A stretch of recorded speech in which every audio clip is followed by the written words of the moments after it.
Going bats for Batman 66. This is Zelda. Oh my gosh, Zelda the Great. She is an awesome character played by Anne Baxter, who does a little bit of All About Eve with the tears coming down. This is a super, super fun two-parter. There's actually an extra villain here. We got two new villains. We got Zelda the Great, and this guy's name is, I had to write this down. It's Evil Aval Ekdal. Aval Ekdal.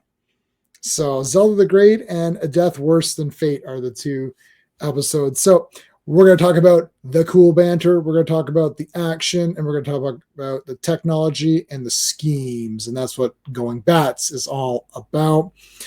Starting off with some of the banter, and I always like to refer to my notes. I love how Commissioner Gordon is talking about how great the officers are. It's like, so the bandit Zelda has struck every year on April the 1st to steal $100,000. And of course, it's been 2 years now and they can't solve the crime. And he's like, you guys are tip top officers, but 2 years, we need help. And it's like, yes, we definitely need some help. We do get a couple of holies. We get Holy Venezuela in this one. That's kind of fun. We get a lecture about politics and how it's like so they see the bat signal and there's and the excuse, there's a rib roast or something. Harriet's like, I made a rib roast, and he's like, well, gee, Aunt Harriet, there's this lecture I gotta go to on politics or something. It's like, okay. It's like, yeah, that's weird. When they're trying to figure out who could possibly be stealing this money and why on April 1st, Chief O'Hara thinks it's to pay their taxes or something. And Batman's like so appalled, like an honest tax-paying citizen stooping to these criminal ways. It's like, no. A loyal taxpayer. I love it. What else? What other ones can I talk about? The poor but honest. I love how Zelda is talking about how she's like, I just wanted to be a poor but honest magician. Like, why would you want to be a poor magician?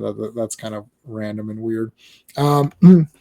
Criminals. We don't. Okay, there's a part where Commissioner Gordon and Batman and Robin are talking to the public through a TV. They're talking to Zelda. That's how they're communicating back and forth. He said, now criminals, he keeps referring to criminals, like as they're watching, all you criminals out there, we don't want to insult you or anything, but like we're trying to talk to the criminals. You're like, okay, that's kind of weird. Yeah, there's a lot of fun stuff. Aval, gosh, Aval. He's like, oh, there's an old saying. There's an old Albanian saying, "Dead men tell no tales," that was a great line, of course. So that was some of the fun banter on this one. For action, this one really didn't have much action at all. I'm trying to look through and see if I wrote anything of note that's really important. I mean, I guess they escape from the Doom Trap. There's a Doom Trap that Aval has created for Zelda. She's an escape artist. He always creates these things for her. And Batman and Robin are trapped in it. Now, that's part of the scheme. Her scheme is that she needs to figure out how to escape from this thing, and Aval didn't build an escape in. He wants to see how Batman does it. So that's what's going on. But there's a little bit of action where these two thugs come to shoot Batman and Robin once they escape.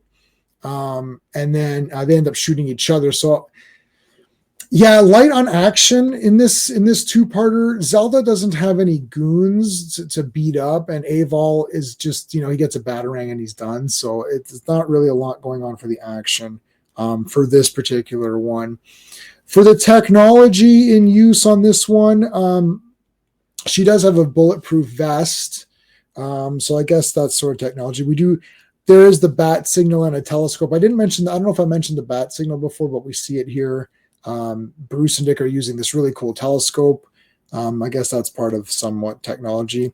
I'm giving Zelda a technology point for her little eye drop, or her little teardrop squirter. That entire thing is a little bit of a callback to All About Eve, which, if you have not seen All About Eve, is actually a terrific film, and it's a 10 out of 10. It's absolutely brilliant. I highly recommend seeing it. It's quite good. There's the Doom Trap, I guess, is sort of a technology kind of a thing. There's Zelda has a staff that she can emit gas from. I guess that's sort of a thing. Batman mentions that she uses trick mirrors to pull her disappearing act in the jewelry store when they plant the fake jewel. I guess that's kind of a technology thing. The schemes, there's actually a lot going on with the scheming because this one is more story focused and less action.